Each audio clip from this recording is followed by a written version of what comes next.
Salam sejahtera, anda sedang menyaksikan Niaga Awani bersama saya Nina Rozman. Seperti biasa dalam segmen ini kami akan bawakan pelbagai perkembangan terkini niaga dan ekonomi dari tempatan hingga ke antarabangsa bersama ahli panel jemputan untuk mengulas lebih lanjut. Dan kita tahu 6 negeri ini termasuk Negeri Sembilan, Selangor, Pulau Pinang, Kedah, Terengganu dan Kelantan telah pun memilih wakil negeri mereka.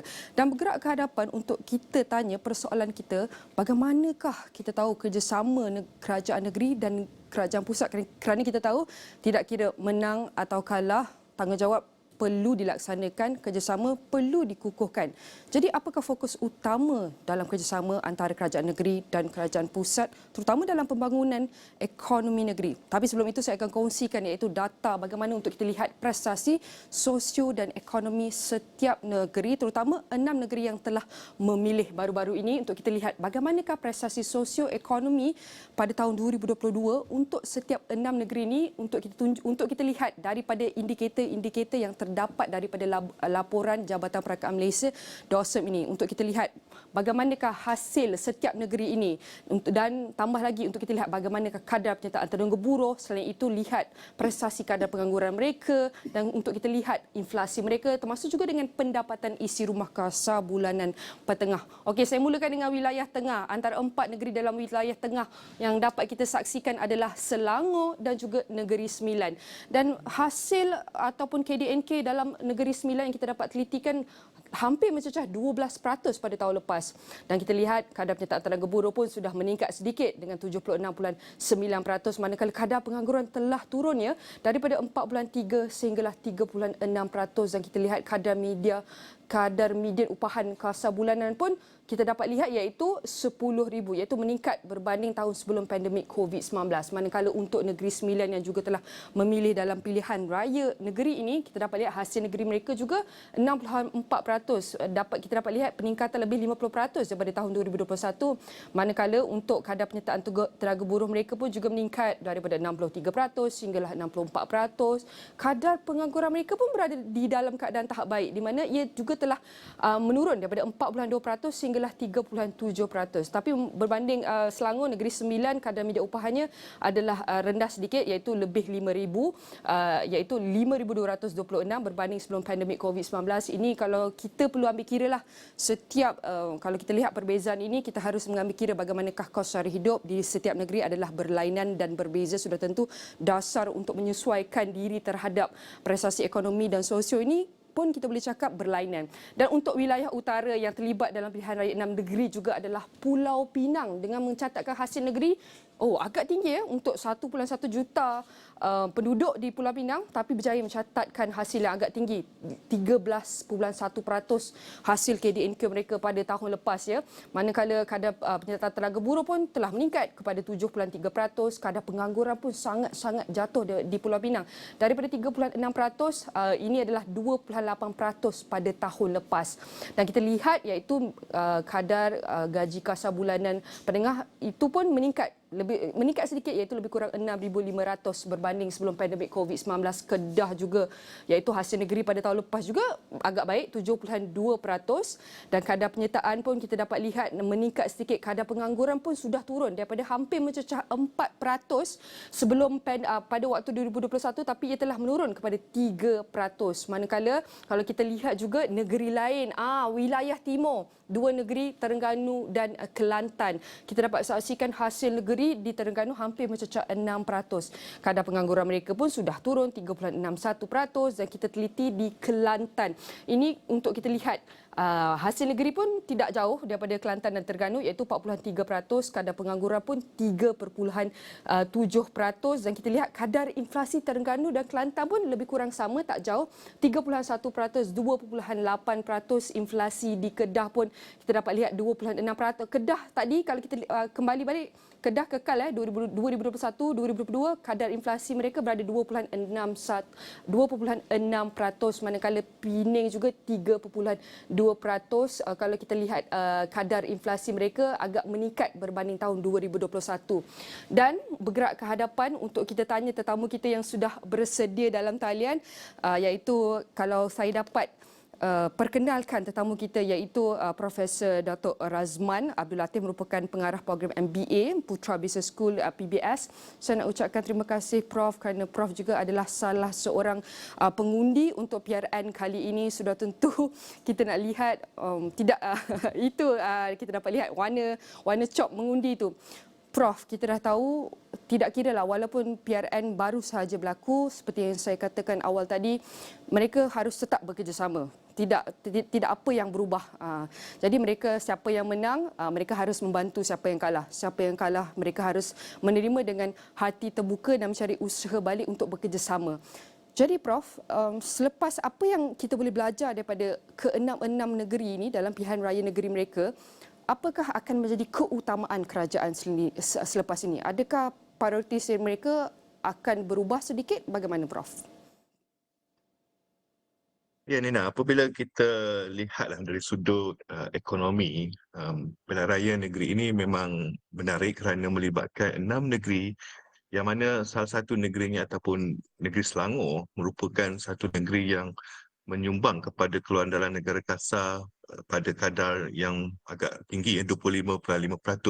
Bayangkan suku daripada KDNK negara sebenarnya disumbangkan oleh Selangor dan diikuti wilayah Persekutuan Johor Sarawak dan Pulau Pinang yang turut menjalani pilihan raya negeri itu adalah penyumbang yang ke-5 terbesar, 74%. Dan kedua-dua negeri ini juga menunjukkan peningkatan yang tinggi seperti yang Nina tunjukkan pada tahun 2020 itu 11.9% peningkatan pertumbuhan untuk Selangor dan 13.1% untuk Pulau Pinang. Dan apabila melihat bahawa negeri-negeri ini merupakan penyumbang atau penyumbang terbesar kepada KDK negara, maka jika berlaku perubahan dari segi pentadbiran kerajaan negeri yang mana tidak orang kata selari ataupun sehaluan dengan kerajaan persekutuan, adakah ini akan memberi kesan ataupun impak pada ekonomi. Namun kita tahulah banyak ramalan sebelum pilihan raya telah melihat ianya akan lebih bersifat status quo dan ini betul-betul terjadi dan disebabkan itu mungkin ramai yang akan bertanya adakah ini akan menyebabkan bursa Malaysia, ringgit Malaysia akan terkesan apabila dibuka esok dan sebagainya, tetapi saya melihat memandangkan ramai sudah menjangka ianya akan menjadi status quo seperti sebelum ini, maka impak dari serta-merta ataupun impak jangka pendek untuk bursa Malaysia dan ringgit itu tidak akan ketara dan segala perancangan yang dilakukan oleh kerajaan persekutuan dan juga di peringkat kerajaan negeri saya lihat akan diteruskan kerana tidak berlaku perubahan kerajaan seperti sesetengah pihak menyangka. Yang saya melihat agenda pembangunan ekonomi, sumbangan setiap negeri kepada negara secara keseluruhan akan berterusan dan akan sentiasa menunjukkan peningkatan termasuk juga untuk tahun ini. Seperti yang Prof kongsikan, ia akan bersifat status quo dan kita boleh cakap kerjasama itu akan berterusan dan kita mungkin akan dapat lagi pengukuhan lagi-lagi tengah baru ini mungkin semangat tu lagi tinggi. Tetapi Prof, apakah area of focus ataupun gabungan inisiatif yang agak kritikal untuk diberikan iaitu penekanan dalam pembangunan ekonomi ketika ini? Okey, saya melihat memang masih lagi ada keperluan untuk kerajaan sama ada di peringkat persekutuan dan negeri untuk mempelbagaikan sumber hasil pendapatan di pelbagai sektor, tidak hanya bergantung kepada sektor-sektor industri yang tradisional. Dan kalau kita lihatlah beberapa hari lepas kerajaan mengumumkan bahawa kita mendapat pelaburan lebih 5.5 bilion daripada negara China dan Singapura untuk sektor ekonomi digital, dan ini adalah sesuatu yang memang harus diberi tumpuan untuk memastikan bahawa kita tidak terlalu bergantung kepada satu jenis sumber pendapatan, dan ini adalah sesuatu yang boleh dilakukan di peringkat kerajaan negeri dan persekutuan. Dan namun kalau kita lihat sinergi antara kerajaan negeri persekutuan itu perlu ada. Walaupun kita tahu kerajaan negeri bertanggungjawab atas isu-isu tanah sebagai contoh, tetapi fasiliti infrastruktur seperti talian internet, jalan raya dan sebagainya masih merupakan tanggungjawab Kerajaan Persekutuan. Jadi kalau kerajaan negeri ingin menarik pelaburan, kerjasama daripada Kerajaan Persekutuan itu amat penting. Lebih-lebih lagi kalau kita melihat satu isu yang hangat diperkatakan semasa pilihan raya berkenaan dengan nadir bumi yang merupakan di bawah tanggungjawab negeri kerana melibatkan tanah pelombongan. Tetapi kalau kita lihat ekosistem industri itu sebenarnya memerlukan pelibatan daripada Kerajaan Persekutuan dari segi dasar polisi, dari segi mewujudkan zona ekonomi yang mampan dan juga mampu menarik pelabur daripada luar.